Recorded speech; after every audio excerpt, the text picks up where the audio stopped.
Você já se perguntou alguma vez como é que as suas crenças, os seus medos e as suas expectativas afetam de fato o mundo ao seu redor? Ou como aquilo que você julga, condena e projeta nos outros contribui para a sociedade, para a construção da sociedade? Hoje eu quero explorar um pouco esse tema, pensando de que forma as nossas projeções individuais, os nossos desejos, as nossas sombras, até as nossas emoções, eles acabam influenciando o coletivo. Vamos falar dos desejos então.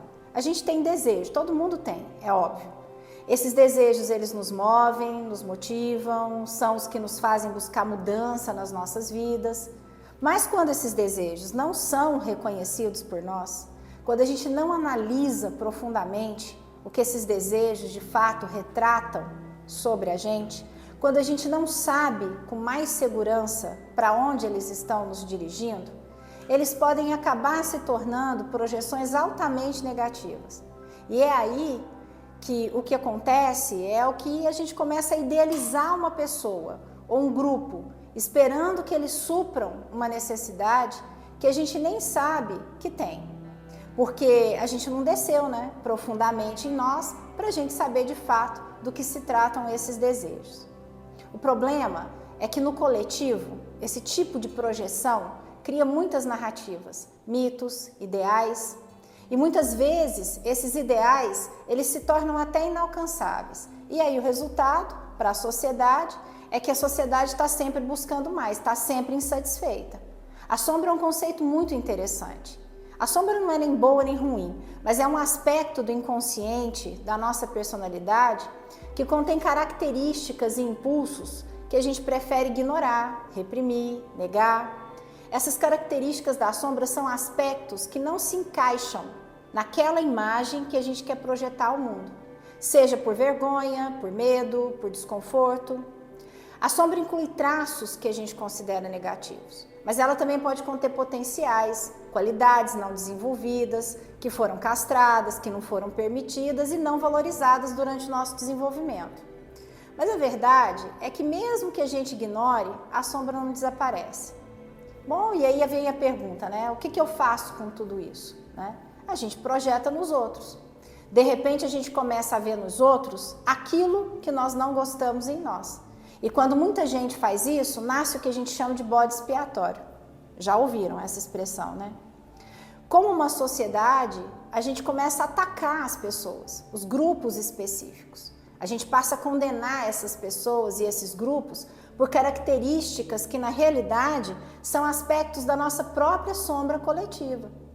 Essa projeção da sombra causa uma polarização, um preconceito, uma divisão muito profunda. Porque ao invés da gente encarar essas partes em nós mesmos, a gente vê o outro como o problema. E a gente não pode esquecer das nossas emoções, que elas também são projeções poderosas. E muitas vezes, as emoções que a gente reprime, elas acabam saindo de forma muito inesperada, muito impulsiva, descontrolada e às vezes até cruel. Por exemplo, se você reprime a raiva, você pode projetá-la no outro, por não aceitar em você, interpretando o outro como hostil, como inimigo. Mas imagina isso no coletivo, isso é devastador. Imagine o caos de uma sociedade onde todas as pessoas projetam suas frustrações e medos uns nos outros. Vai ser um ciclo de hostilidade, de desconfiança, que só vai reforçar mais sentimentos negativos. Vira uma bola de neve, gente, que tende a uma avalanche. Então, qual é um caminho possível? Eu acredito que o primeiro passo é tomar consciência dessas projeções. Quanto mais a gente reconhece os nossos desejos, as nossas sombras, as nossas emoções, menos a gente vai ter necessidade de projetar no mundo. Com o trabalho de autoconhecimento profundo, cada um pode reduzir a sua contribuição para esses ciclos de insatisfação, de preconceito, de hostilidade. E claro, quando a gente começa a integrar essas partes em nós mesmos, quando a gente começa a se responsabilizar por essas partes e nos comprometer com elas, o coletivo também muda. Afinal, a sociedade nada mais é do que o reflexo de quem nós somos.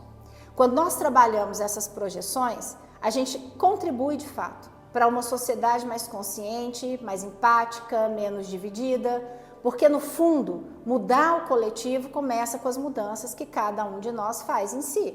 Comece a observar essas projeções com coragem e ousadia e comece a se perguntar: o que eu estou projetando no mundo de fato? Qual é o impacto que isso está causando nas pessoas ao meu redor? Porque esse é um tipo de reflexão simples e que nos ajuda e muito na transformação individual e na forma como a gente interage. E assim a gente pode contribuir de verdade para um coletivo mais saudável, mais equilibrado.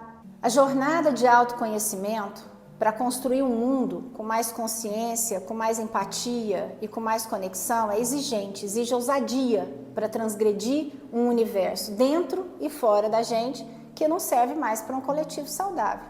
E ó, a responsabilidade é toda nossa.